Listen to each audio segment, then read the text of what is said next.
Bom dia a todos. Boa noite que vocês deram a Jacó ontem foi mais forte que esse bom dia que vocês estão dando para mim. Bom dia. Bom dia. Agora sim. Bom dia para vocês que estão aqui presentes, nossos companheiros que nos assistem à distância.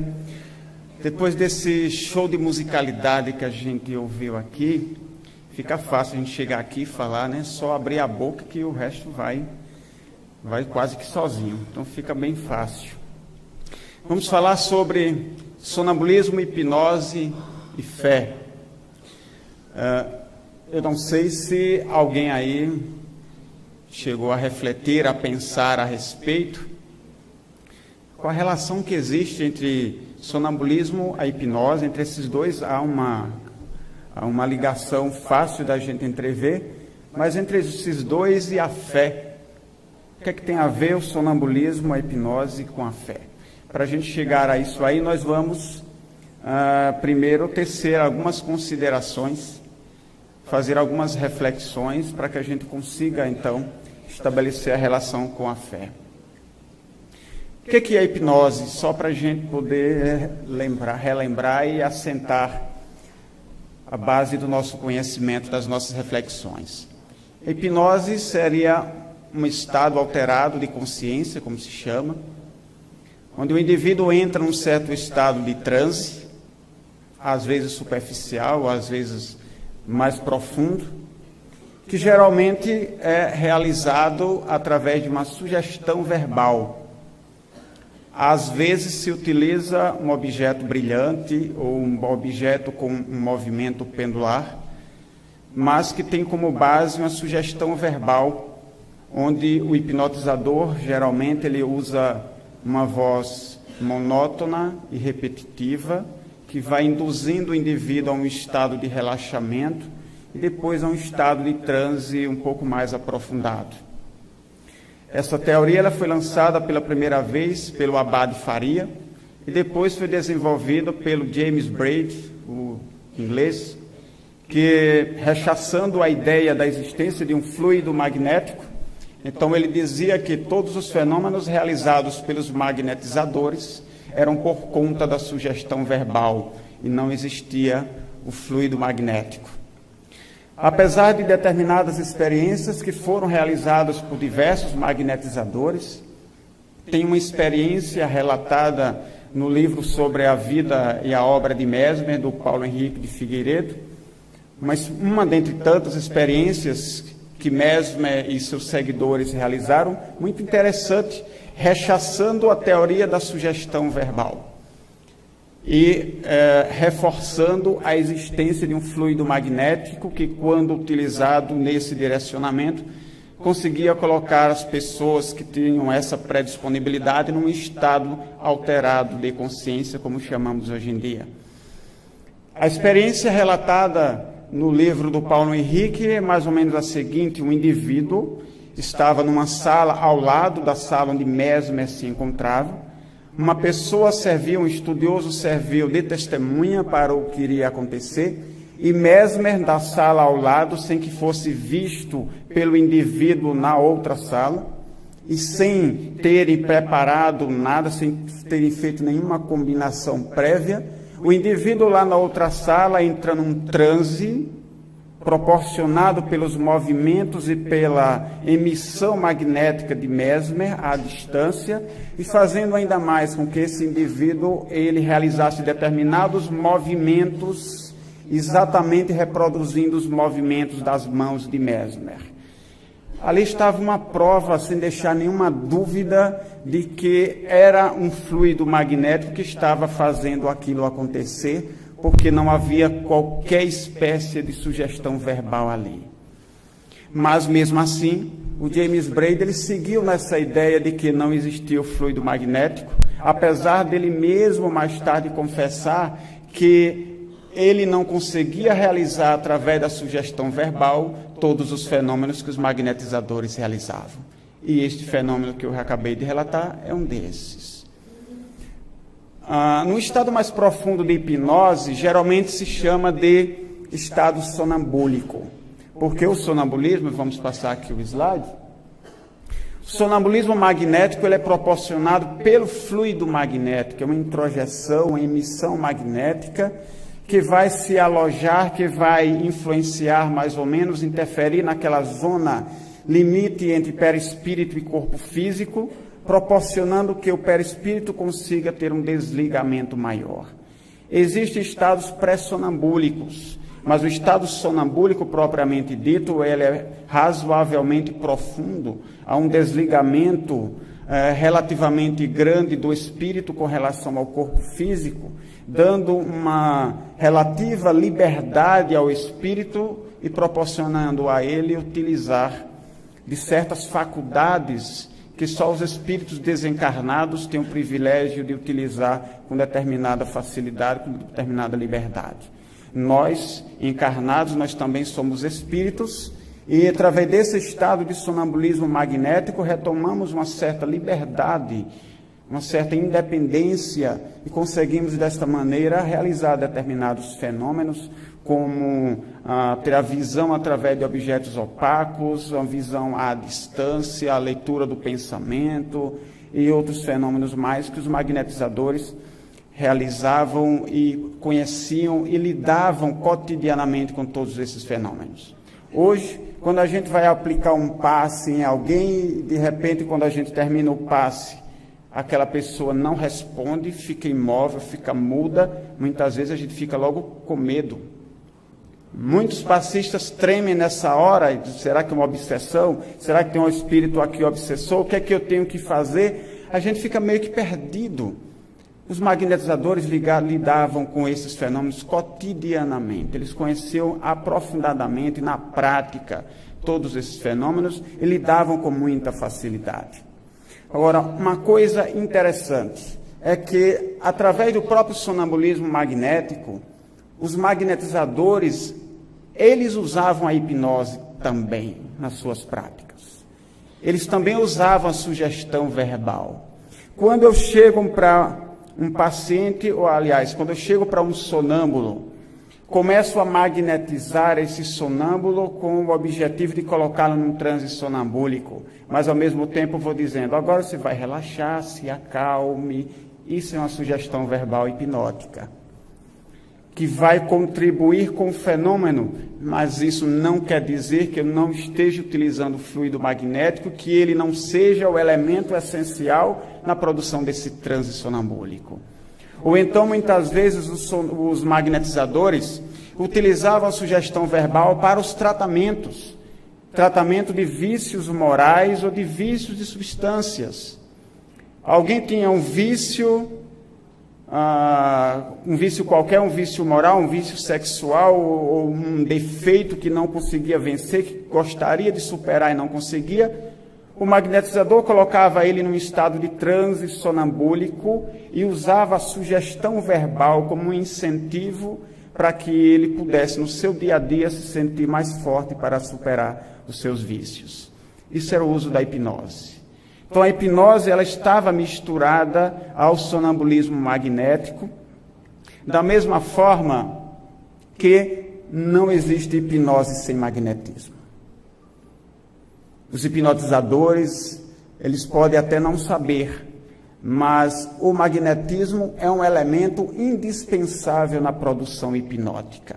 Eu posso não ser magnetizador, eu posso não acreditar na existência de um fluido magnético, eu posso cruzar os meus braços para trás, colocar alguém num estado de transe hipnótico apenas usando a minha voz, mas a hipnose ela só vai acontecer com a existência do fluido magnético, quer queiramos, quer não queiramos. Quando eu estou falando aqui para vocês, existe um elemento ligando a minha voz à audição de vocês, que é o ar. O ar é o elemento por onde as ondas sonoras vão atingir os ouvidos de vocês, vocês vão conseguir me ouvir. Ou então, quando eu aperto o botão deste controle, faz com que o aparelho ele mude a imagem. Como? Não é apenas o apertar do botão. Há uma emissão que parte do aparelho, do controle, até o aparelho receptor, para que a imagem seja mudada com a minha vontade. Então, quando eu uso a sugestão verbal para colocar uma pessoa num transe hipnótico, tem que haver um elemento que vai ser elo de ligação entre o hipnotizador e o hipnotizado e que vai justamente predispor o indivíduo para que a minha voz consiga induzir nele um transe hipnótico. A voz sozinha não seria obedecida sem que haja o elemento de ligação, que é o fluido magnético. Se não existisse o fluido magnético, eu diria ao indivíduo, durma, e ele não dormiria. Tem que haver uma ligação fluídica, energética, ligando os dois, unindo aqueles dois, para que quando eu fale, ele consiga me obedecer.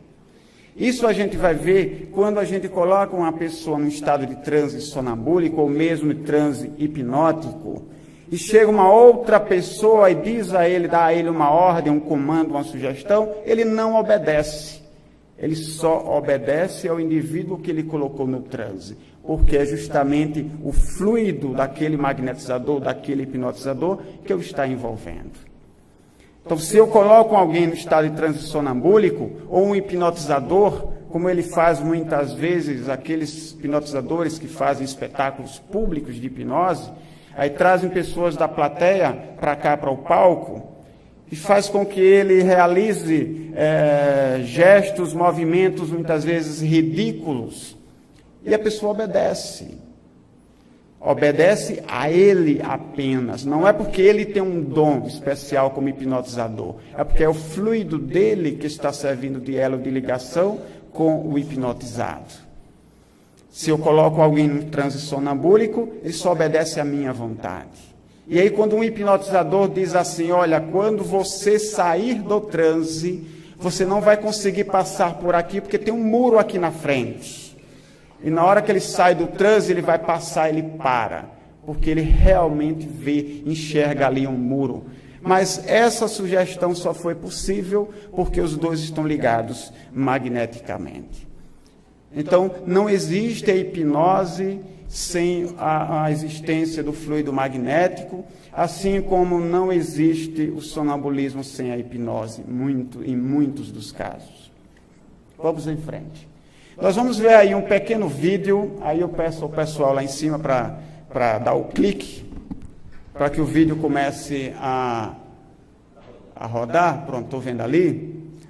Quem é esse cidadão aí não nos importa, o que nos importa é o que ele está fazendo. Ele é um hipnotizador, mas nós vamos ver aí nesse pequeno vídeo, 3 minutos e pouco, vários efeitos que os magnetizadores clássicos realizavam com seus sonâmbulos. Esse toque que está realizando aí é o chamado toque de Charcot, quando ele é com apenas um toque na testa do indivíduo, coloca o indivíduo em transe hipnótico, instantaneamente.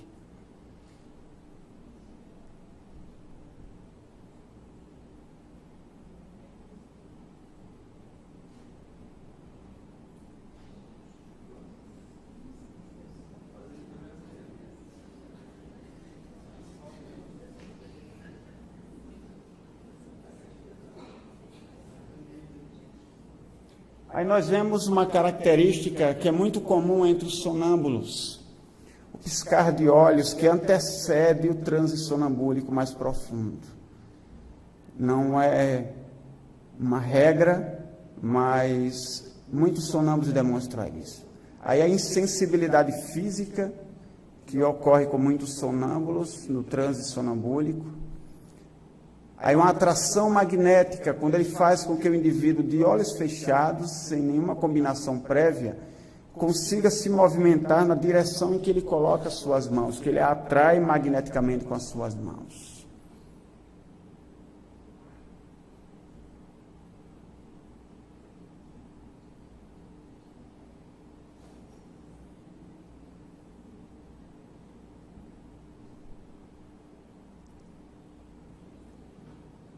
Ele consegue fazer o corpo da sensitiva se erguer simplesmente atraindo magneticamente com as suas mãos.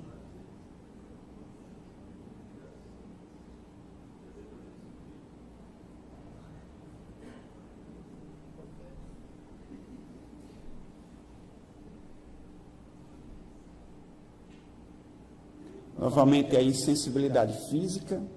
Aí nós temos o fenômeno de catalepsia, onde há um enrijecimento muscular. Aí o mesmo indivíduo em estado cataléptico.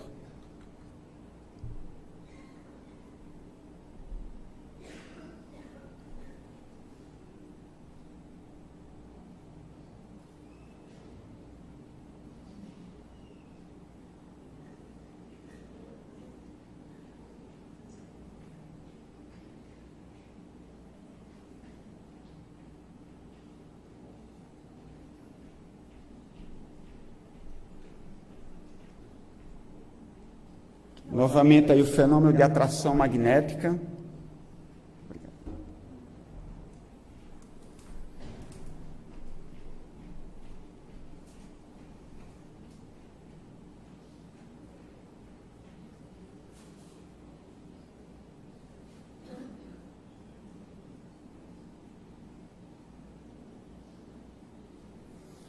O fenômeno das convulsões, muito comuns nos tratamentos de Mesmer.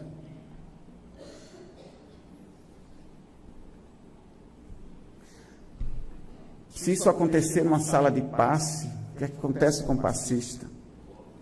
Alguns saem correndo. Mas os magnetizadores conheciam isso com muita propriedade. Perguntado a esse hipnotizador o que era esse fenômeno, ele disse categoricamente: isso não tem nada a ver com magnetismo. Isso é hiperestesia. Eu fui pesquisar o que era hiperestesia. É uma hipersensibilidade. Tá, mas continua sem explicar como acontece. É uma hipersensibilidade do indivíduo que foi ali hipnotizado. Não deixa de ser uma hiperestesia, mas não mostra, não explica como é que essa sensibilidade faz com que o indivíduo obedeça todos os movimentos e sinais do hipnotizador.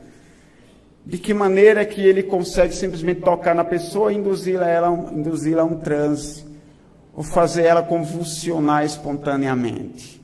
Não tem como esses fenômenos acontecerem sem a utilização do magnetismo. Eu cortei o som proposital, porque não interessava para nós, mas ele não diz uma palavra com as pessoas, ele simplesmente toca e as coisas acontecem. Onde estava a sugestão verbal? Então, inventaram um nome novo para continuar sem explicar, sem a utilização do fluido magnético. Inventaram agora a hiperestesia. Mas não tem como esses fenômenos acontecerem se não existir o fluido magnético. O negócio aqui está sensível demais. Aí. O sonambulismo, só para a gente entender um pouco mais, é uma espécie de automediunidade. O indivíduo ele sai do próprio corpo, desprende-se do corpo físico até determinado ponto, e ele depois mediuniza seu próprio corpo e fala através dele, utilizando suas cordas vocais. É um verdadeiro fenômeno de automediunidade. Ele poderia, fora do corpo físico, e Kardec estudou isso bastante, ele poderia, fora do corpo físico, mediunizar uma outra pessoa, um médium, e falar através dele. Seria a comunicação dos vivos, como Kardec estudou. Comunicação de vivos. Mas no caso do sonambulismo, é uma automediunidade. Fora do corpo físico, ele tem condições de mediunizar seu próprio corpo, falar através dele. E dependendo do grau de desenvolvimento desse transe, a gente vai ver o surgimento daqueles efeitos mostrados no vídeo, das convulsões, da insensibilidade física, porque o desligamento do perispírito com relação ao corpo físico faz com que os nervos não sirvam para quase nada. A dor é algo que só é sentido por conta da existência do espírito. Sem o espírito nós não sentimos dor. O cadáver não sente dor. Ele pode ser mutilado, não existe a dor. A dor ela só é sentida porque os nossos nervos transmitem via perispírito até o espírito a sensação de que algo está de errado no corpo físico precisando ser reparado. E aí a informação vem de volta do espírito via perispírito, através do sistema nervoso, até o local e a gente sente a dor. No caso do sonambulismo, como é um desprendimento profundo, os nervos não conseguem transmitir via perispírito a sensação de que algo está ali lhe queimando a mão, ou como alguns magnetizadores fizeram no passado, os magnetizadores clássicos. Tem um, se eu não me engano, o nome dele era Welly Hodgson. Ele era médico cirurgião, realizou centenas de cirurgias sem anestesia, usando o sonambulismo. Ele colocava o indivíduo em estado de transe sonambúlico, produzia insensibilidade física e a pessoa era cortada, era cirurgiada sem dor. Hoje se utiliza em certos campos a hipnose, que vamos dizer é prima irmã do sonambulismo, em consultórios de odontologia, para fazer extrações ou obturações mais dolorosas sem o uso da anestesia. Pessoas que tenham algum problema com relação à anestesia, crianças que têm medo de dentista, se utiliza a hipnose como um recurso para substituindo o efeito anestésico, da anestesia química. Por que o sonâmbulo obedece o magnetizador? Obedece porque há uma ligação magnética entre os dois. Como eu já falei há pouco, se eu magnetizo um sonâmbulo e uma outra pessoa vem e tenta lhe dar algum comando, ele não obedece. Só obedece ao seu magnetizador. E muitos sonâmbulos, quando você pergunta para ele, você está vendo o ambiente material? Ele está de olhos fechados. Você está vendo o ambiente material? Ele diz, estou vendo. As pessoas que estão aqui, você está vendo? Não, só vejo você. Muitos deles perdem, inclusive, a percepção das outras pessoas ao redor, para só terem a percepção daquele que está envolvido com o mesmo fluido que o envolve. Se eu, como magnetizador, quiser que qualquer outra pessoa estabeleça uma ligação, ou fazer com que o sonâmbulo responda às sugestões, aos comandos hipnóticos de um terceiro, eu tenho que magnetizar esse terceiro. Envolvê-lo com o mesmo fluido, fazer com ele uma nova ligação magnética, e assim o sonâmbulo também responderá aos seus comandos. Volta, rapaz. Aí. E por que nós não comandamos nosso corpo físico da mesma maneira? Nós não temos uma ligação magnética com o nosso próprio corpo físico, nós espíritos estamos ligados magneticamente com o nosso corpo. Por que é que a gente não consegue dar os mesmos comandos? Uma experiência que é amplamente feita por aí afora com os hipnotizadores. Nós testamos uma vez. Colocar um objeto como este na mão de um sonâmbulo, você diz para ele, olha, você está segurando uma brasa. E ele joga fora porque a mão começa a queimar. Você diz para ele, olha, isso aqui é uma pedra de gelo, estou colocando agora na sua mão. Ou você pode nem colocar objeto nenhum. Coloquei uma pedra de gelo na sua mão. E ele faz um movimento como se estivesse jogando fora, porque a mão começa a não suportar mais o frio. Por que se eu colocar esse objeto na minha própria mão, eu que tenho uma ligação tão intimamente magnética com o meu próprio corpo, por que se eu colocar esse objeto na minha mão e disser para mim mesmo, estou segurando uma brasa, por que isso não queima a minha mão? Porque nós não acreditamos nisso. O magnetizado, o sonâmbulo, quando eu, magnetizador, coloco ele no transe sonambúlico, aquele corpo é como se fosse agora meu corpo.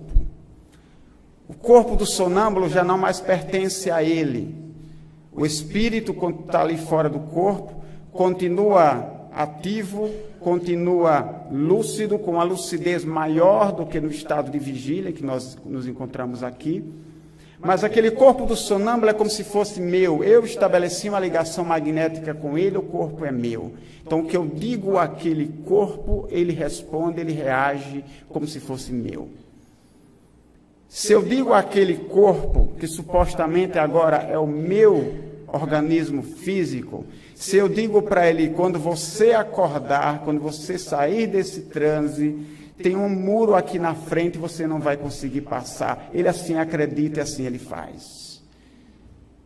Mas por que eu digo isso para mim mesmo, para o meu corpo verdadeiro, e isso não acontece? Porque eu não acredito nisso. E aí a ligação que a gente consegue estabelecer entre o sonambulismo, a hipnose e a fé. Eu me condicionei de que isso aqui não queima nem gela. Eu criei um condicionamento na minha mente de que isso aqui não queima nem gela. Então eu digo para o meu corpo que isso aqui é uma brasa e não acontece nada. Mas isso aqui pode acontecer sim, se eu me descondicionar. Nós acreditamos de tal maneira na nossa realidade física, e aí algumas filosofias espiritualistas orientais, elas dizem, isso aqui tudo é ilusão. Parece ser o que é porque a gente assim acredita ser, mas não é. Isso aqui é sólido? Não é. Isso aqui é um conjunto de átomos minúsculos, de partículas minúsculas, onde existe mais espaços vazios do que na realidade coisa sólida. Mas eu criei a ilusão de que isso aqui é um sólido. Da mesma maneira, nós acreditamos tanto que os nossos sentidos captam, que para nós essa realidade aqui ela é verdadeira exatamente como é, e não é assim. Quando colocamos o indivíduo em estado de transe sonambúlico, ou um transe hipnótico profundo, a gente começa a ver que a realidade ela não é realmente como a gente imagina, ela é bem diferente. Daí o sonâmbulo, ele se descondiciona, e aí ele consegue entender que uma parede não é um obstáculo, por isso ele consegue enxergar através dela. A gente se descondiciona de que os pensamentos podem ser ouvidos, e a gente consegue ouvir os pensamentos do outro. Mas quando a gente volta desse transe, está aqui, como a gente diz, consciente, mas na realidade o sonâmbulo está muito mais consciente do que nós, a gente geralmente diz, o sonâmbulo está no estado de transe, ele entrou num estado de inconsciência. Não é verdade. Ele está muito mais consciente do que nós. Porque a consciência é um atributo do espírito. Então aqui eu sou uma alma, um espírito revestido por um corpo físico, sofrendo toda a influência da matéria, mas num estado sonambúlico eu sou muito mais espírito do que corpo. Então eu penso, eu reajo muito mais como um espírito, usufruindo das faculdades dos espíritos, do que quando eu estou aqui completamente no meu corpo físico. Então, o sonâmbulo está muito mais consciente do que nós. Então, entra a questão da fé.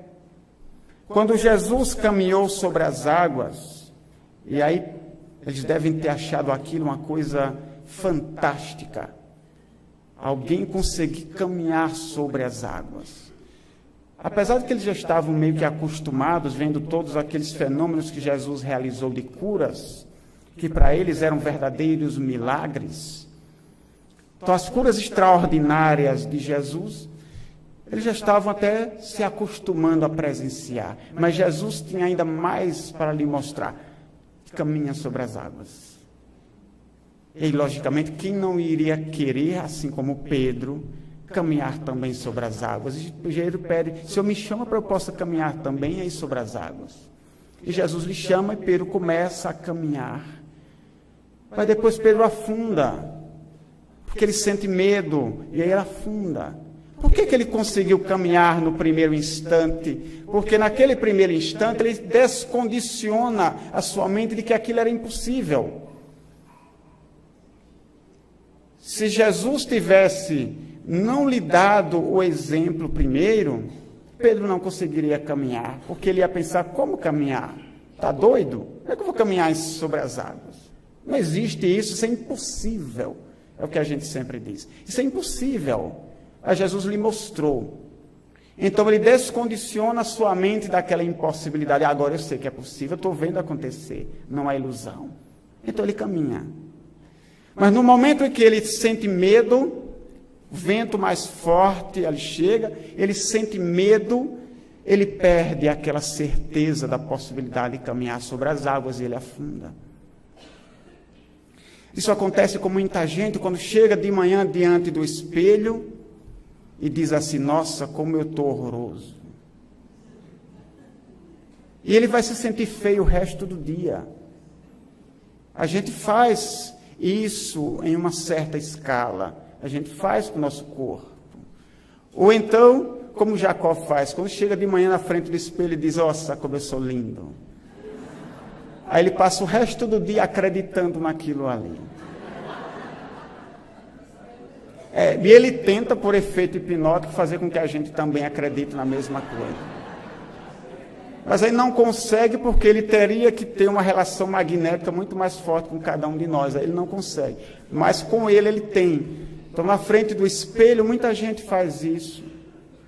E muita gente vai mais longe e diz: eu sou incapaz. Eu não consigo fazer.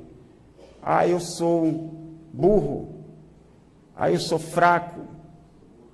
Eu não consigo caminhar, eu sou horroroso, eu não consigo fazer nada, eu não consigo, e não consegue. Pelo menos ele diz. E a gente continua acreditando naquelas coisas horrorosas que a gente vai pensando sobre nós mesmos. Então, em certo grau, a gente faz isso conosco, é uma auto-hipnose. Se a gente também se acostumasse a dizer sempre: eu posso, eu consigo fazer, eu tenho condições de superar, eu não sou menor do que os obstáculos, nós conseguiríamos ir muito mais longe.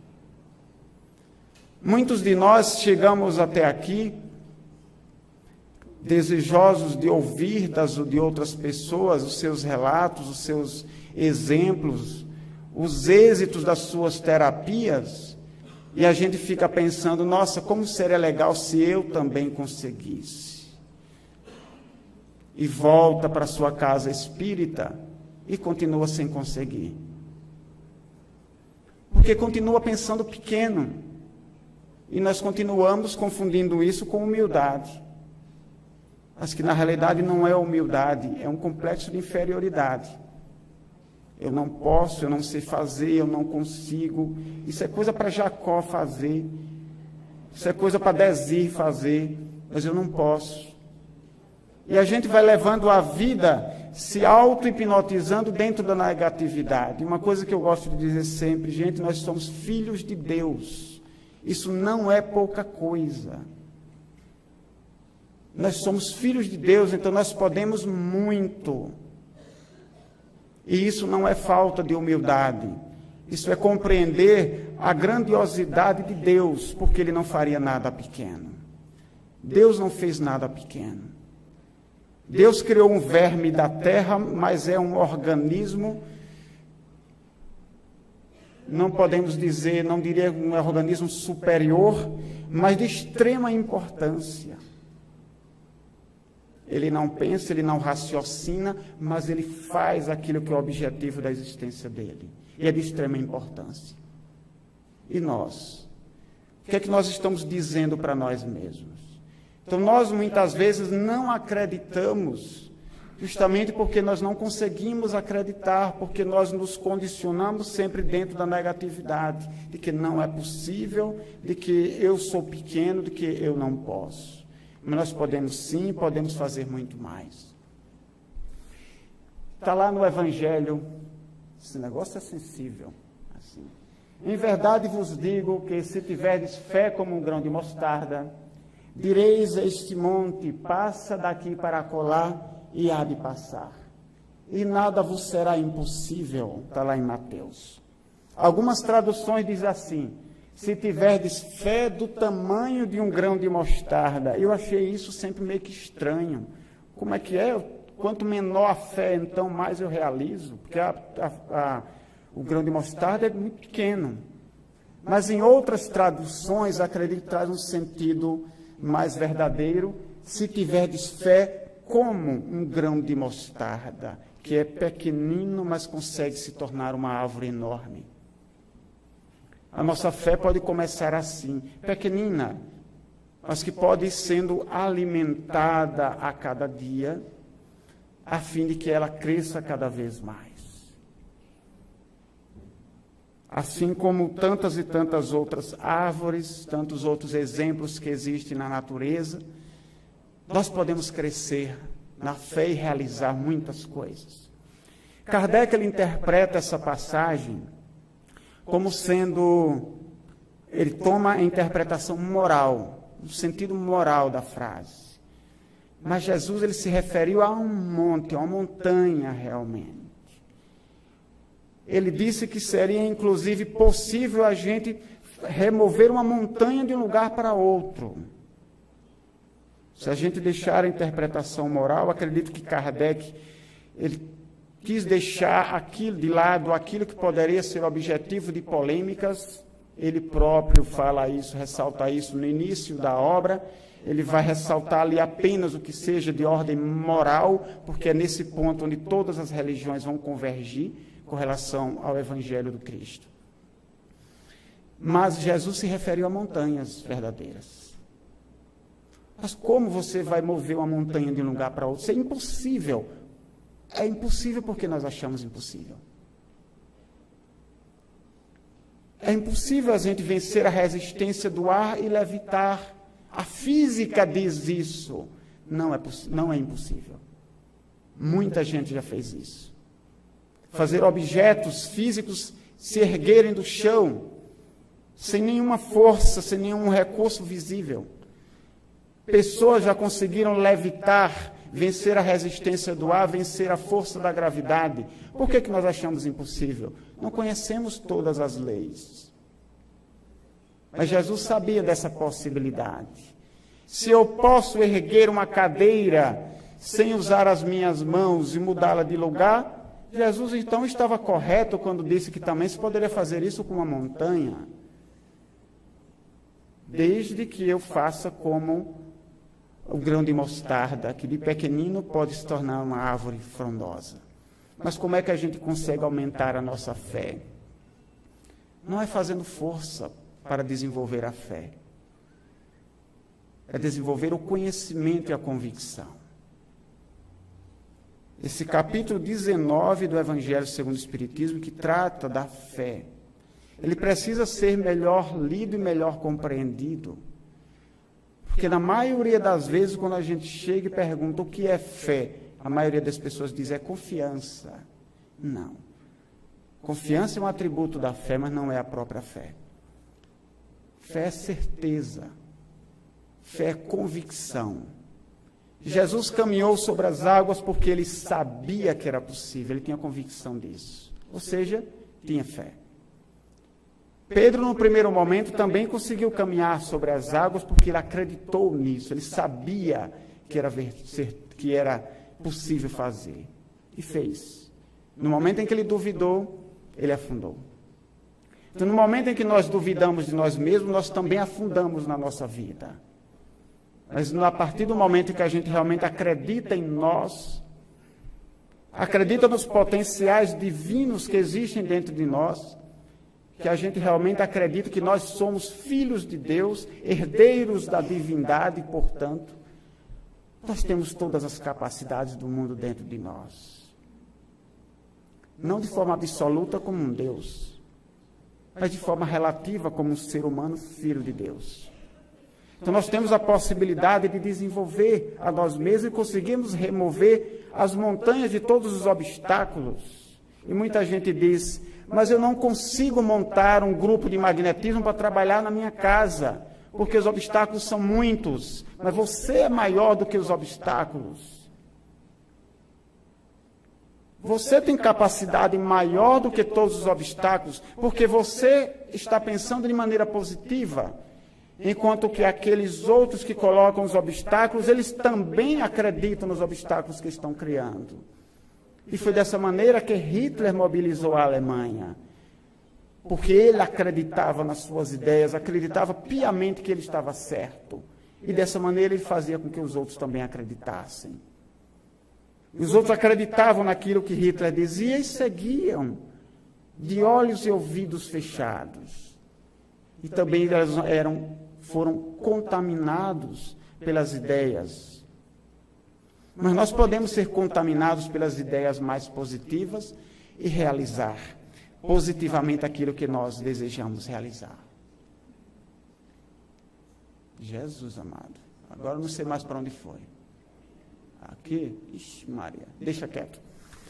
Ali estava o meu e-mail, depois se alguém quiser, para a gente trocar ideias, eu passo meu e-mail e e-mail também do jornal Vórtice, que nós publicamos mensalmente. Tem perguntas aí, Renato?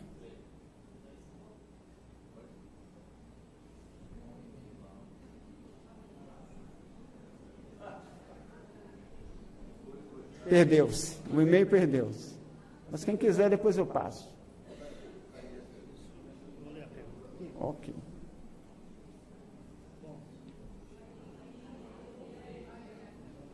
Vamos dividir aqui. Bom, foi formulada a seguinte pergunta. No vídeo apresentado, havia um tratamento sendo realizado?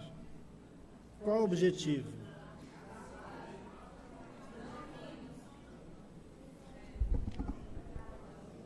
Deixa eu repetir aqui então. Está ouvindo agora? No vídeo apresentado, havia um tratamento sendo realizado? Não. Ali era um curso de hipnose onde ele estava fazendo apenas as demonstrações. Outra pergunta. O espírito do sonâmbulo pode reagir contrário à ordem do magnetizador e continuar no comando do próprio corpo? Pode sim. Há limites para esse controle que o magnetizador exerce sobre o magnetizado, são as questões morais.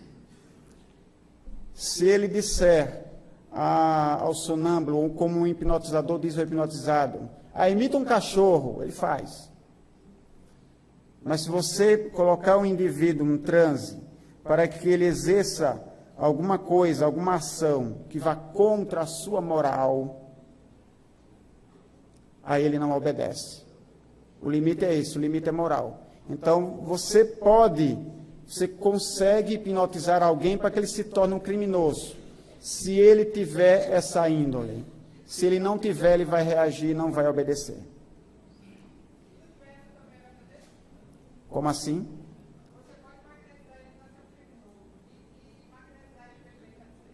Exato. Como eu falei, os magnetizadores clássicos, eles utilizavam muitas vezes a sugestão para a superação de vícios morais. Então, o indivíduo tinha um determinado defeito que muito incomodava, ele queria superar aquilo, não conseguia, não se sentia com forças suficientes para isso. O magnetizador lhe auxiliava, reforçando aquela ideia positiva de que ele não tinha mais aquele defeito, que ele conseguiria superar aquele defeito, e isso ia sendo reforçado em diversas sessões, e isso ajudava ele no dia a dia a se superar. Qualquer assistido pode ser levado ao estado sonambúlico? Olha, qualquer pessoa pode ser hipnotizada, mas colocar no estado sonambúlico, não. Estado sonambúlico é um estado característico, muito mais profundo, nem todo mundo consegue, apenas uma pequena parcela consegue. Mas ser hipnotizado, qualquer pessoa consegue, aí é um mínimo percentual de pessoas que realmente não têm sensibilidade nenhuma que não consegue ser hipnotizado. Mas é um percentual mínimo. Quase 100% das pessoas conseguem ser hipnotizadas. Por que eu estou fazendo essa diferenciação? Porque a hipnose ela vai de um simples relaxamento a um estado muito mais profundo. O sonambulismo, estado específico, é o nível que a hipnose chama, que é o nível mais profundo da hipnose, ser um estado sonambúlico. Nem todo mundo chega até esse nível aí, apenas um pequeno percentual. Podemos promover a cura de doenças com o sonambulismo? Olha, acredito que há muito ainda para a gente descobrir nesse caminho. Muito. O sonambulismo ele pode ser um recurso de amplas utilizações. Nós estamos realizando lá na nossa instituição agora um grupo de estudo a respeito de doenças mentais, tentando entender a respeito de doenças mentais um pouco mais, além do pouco que já existe nas obras espíritas. E a gente vai entendendo pouco a pouco o quanto o sonambulismo pode ser um recurso de investigação, um recurso de diagnóstico, como os magnetizadores utilizavam, de orientação para os tratamentos, de prognóstico nos tratamentos também, como os magnetizadores utilizavam, e pode ser utilizado de amplas formas ainda que a gente nem suspeita. Então, a gente começar a estudar este aspecto da doutrina espírita, esse campo que Allan Kardec ressaltou também na doutrina espírita, a gente vai encontrar ainda muita coisa pela frente. A gente vai ver que o sonambulismo ele tem recursos inimagináveis de ajuda em muitos campos do conhecimento. A gente pode ainda entender muita coisa quando a gente começar a estudar os fenômenos anímicos. Porque se com a mediunidade nós vamos entender o mundo espiritual e os seres desencarnados, é através do sonambulismo onde nós vamos entender a mente da alma humana, a mente do encarnado, através do sonambulismo. Quando o indivíduo está em transe, que aí ele se mostra mais como ele realmente é, com uma influência menor do corpo físico, mostrando então tudo que ele tem lá dentro da sua mente, ou quase tudo. A gente vai conhecendo melhor os recursos que a mente humana tem e o quanto o sonambulismo pode ser um recurso de compreensão e de ajuda em vários campos. Adilson, fale sobre o uso do sonambulismo nos diagnósticos e tratamentos pelo magnetismo. Nós utilizamos isso na nossa instituição. Os magnetizadores clássicos utilizavam isso, esse recurso do sonambulismo, onde o sonâmbulo era colocado em relação com o doente e dessa maneira ele diagnosticava os problemas que o doente tinha, as doenças que ele carregava, os órgãos de doentes, indicava as melhores formas de tratamento, as crises que iriam acontecer ao longo do tratamento, o prognóstico futuro, quando o tratamento iria terminar, quais as fases que aquele tratamento iria passar, e tudo isso de forma documentada, acompanhada, e de forma que se poderia realmente comprovar aquelas informações. Nós tentamos utilizar o sonambulismo como um recurso nesse sentido com os nossos pacientes na instituição. Mas vale sempre lembrar, não é um recurso perfeito.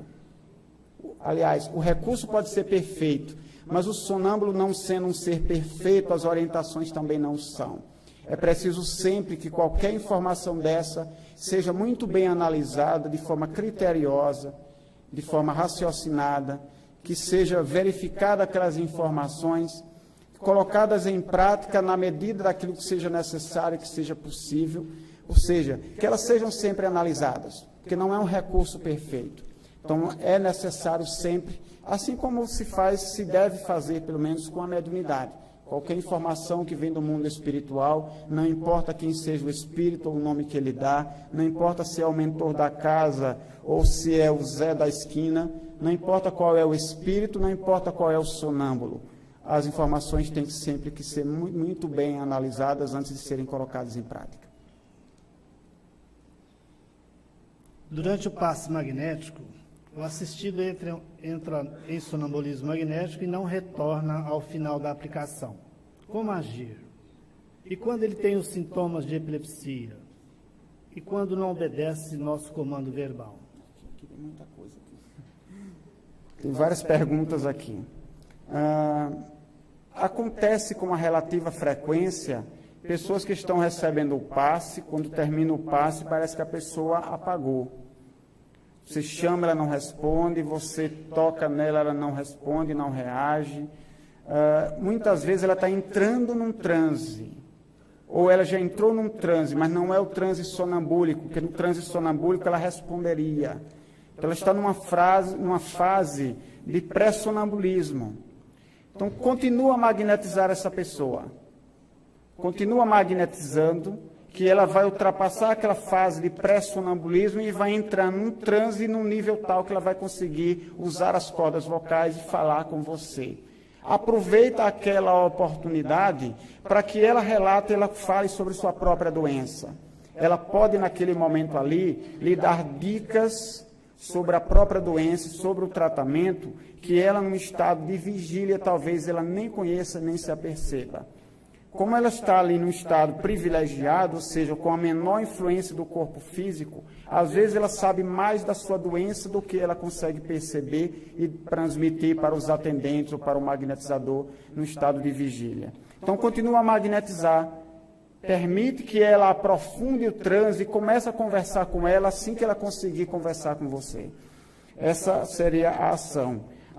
Quando ele tem sintomas de epilepsia, aí é uma outra coisa. Não confundir as convulsões magnéticas com as convulsões de um estado traumático, ou de um estado de uma patologia psicológica, ou de uma própria epilepsia. A epilepsia é uma doença para ser tratada. Então, se eu estou magnetizando alguém, tratando uma doença qualquer, ela entra numa epilepsia, eu paro o que estou tratando, vou tratar aquela convulsão epiléptica. Esse é o meu procedimento. Ele entrou numa convulsão que eu sei que é epilepsia, apesar de que ela pode, durante o passe, com muita facilidade, entrar numa convulsão magnética, não epiléptica, e isso pode ser confundido também. Mas se eu sei que é epilepsia, eu vou tratar naquele momento ali a convulsão epiléptica. Ok? E quando ele não obedece ao nosso comando verbal, eu estou entendendo aqui que seria no caso de terminar o passe, ele não lhe responder e não obedece ao comando verbal. Mas aí eu já falei, tenta aprofundar o transe, você aí vai ter duas saídas. Você pode fazer como os magnetizadores clássicos, que aproveitar aquela oportunidade, aprofundar o transe e conversar com ele em estado de transe. E aí você vai magnetizar, fazendo concentrações magnéticas. Eu uso a concentração longitudinal. Se você não quiser entrar por este campo, faz dispersões. Faz muitas dispersões e vai conversando com ele. As dispersões vão desmagnetizá-lo, vão facilitar ele sair desse estado de torpor e voltar à sua consciência. Então, se não quiser que aquilo prossiga, desmagnetiza dispersando com vigor que ele deve retornar. Infelizmente o tempo não vai nos permitir que todas as perguntas sejam respondidas. Eu vou encaminhar ao Adilson, se possível, no próximo jornal, o Vórtice, na próxima edição, ele responda, né? Se tiver como, né? O Adilson fará essa gentileza de responder às dúvidas que ainda persistem a respeito do tema. Queremos agradecê-lo, né, pela excelente exposição. Né?